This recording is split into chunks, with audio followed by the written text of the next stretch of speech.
प्रदेश में स्थित एक छोटा सा ग्राम था, कर्मग्राम। यह गांव तब त्याग और सत्य के लिए प्रसिद्ध था, लेकिन समय की मार से अब वहां अज्ञान और निर्धनता का अंधकार छा गया था।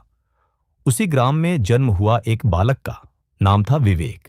विवेक बचपन से ही तेजस्वी, जिज्ञासु और साहसी था। उसके मन में एक ही प्रश्न गूंजता रहता, क्या मेरा भाग्य भी पूर्वजों के समान अंधकार में ही रहेगा? उसकी माता उसे प्रतिदिन गरुड़ पुराण के श्लोकों का पाठ सुनाया करती थी। उनमें से एक श्लोक उसके मन में बस गया। संकल्पो बलवान लोके नास्ति संकल्पात परम बलम, संकल्पादेव देवत्वम संकल्पे नरो यति आसुक की। अर्थ, संसार में संकल्प से बड़ा कोई बल नहीं, उसी से मनुष्य देवत्व प्राप्त करता है। एक दिन विवेक गांव के पास तपस्या में लीन एक वृद्ध आर्षे आचार्य वसु से मिलने गया। उसने पूछा, गुरुदेव, क्या कोई निर्धन साधारण मनुष्य भी देवों की ऊंचाई तक पहुंच सकता है? आचार्य वसु ने नेत्र खोलते हुए कहा, हे बालक, गरुड़ पुराण कहता है कि जो मनुष्य अपने संकल्प पर अडिग रहता है वह यम, काल, बाधा सब पर विजय पा सकता है। परंतु यह पथ कठिन है, तप और त्याग से भरा। क्या तू तैयार है? विवेक ने प्रणाम कर उत्तर दिया, यदि यह मार्ग मुझे अंधकार से प्रकाश तक ले जाए तो मैं हर परीक्षा सहने को तैयार हूं। आचार्य वसु ने विवेक को पहले वाणी संयम और इंद्रियों की तपस्या का अभ्यास कराया। उसने 6 माह तक मौन धारण किया, एकांत में रहकर ध्यान किया। उसे सिखाया गया, वाक्य हि तपसा तप्यते मनः संयमे निष्ठितम। वाणी की सिद्धि वही पा सकता है जो मौन में शक्ति को पहचानता है। विवेक के शरीर में शक्ति क्षीण होने लगी, पर आत्मा दृढ़ होती गई।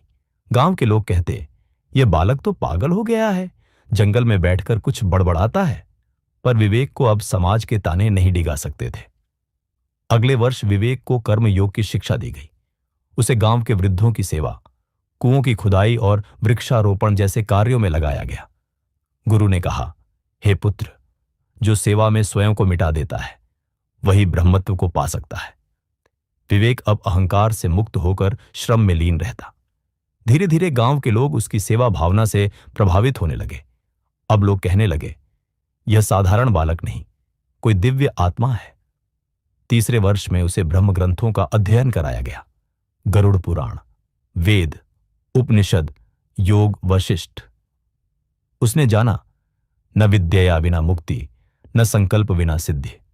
ज्ञान ही मुक्ति का मार्ग है, पर संकल्प ही उसे जीवंत करता है। एक दिन उसने गुरु से पूछा, गुरुदेव, क्या मैं भी सिद्ध बन सकता हूं? आचार्य वसु बोले, विवेक, तू अब उस स्थिति में है जहां असंभव शब्द तेरे लिए समाप्त हो चुका है। अब तुझे अग्नि परीक्षा से गुजरना होगा। गांव में भयंकर रोग फैल गया।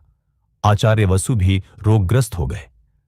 वैद्य ने कहा, इस रोग का एक ही उपाय है, काली रात में श्मशान जाकर मृतकों के बीच ध्यान लगाना।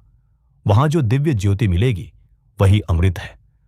कोई तैयार न हुआ, पर विवेक आगे बढ़ा। वह गया श्मशान में, रात भर भूत प्रेतों की छाया में बैठा। अंत में जब भोर हुई, उसे एक प्रकाश पुंज दिखा। वहां एक स्वर्ण लिपि में लिखा मंत्र था, नास्ति दुखम यदा बुद्धिर्दृढ़ा भवति संकल्पे। जहां संकल्प दृढ़ हो वहां कोई दुख नहीं टिक सकता। विवेक ने वह मंत्र याद किया और गांव लौटकर सबका उपचार किया। अब गांव में चारों ओर विवेक की चर्चा थी। राजा तक यह समाचार पहुंचा। राजा ने उसे बुलाकर कहा, बालक, तूने असंभव को संभव किया, बता क्या वर चाहता है? विवेक ने कहा, मुझे किसी वर की आवश्यकता नहीं, मैं बस चाहता हूं कि इस राज्य के हर बालक को शिक्षा मिले, हर व्यक्ति को संकल्प का ज्ञान मिले और कोई भी अपने भाग्य को स्थिर न माने।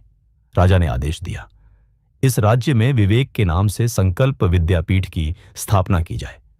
वर्षों बाद वही विवेक अब आचार्य विवेक कहलाने लगा।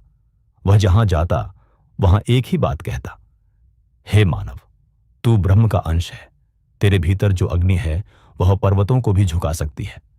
गरुड़ पुराण में स्पष्ट लिखा है, यदि तू अपने लक्ष्य पर अडिग है तो देवता भी तुझे रोक नहीं सकते।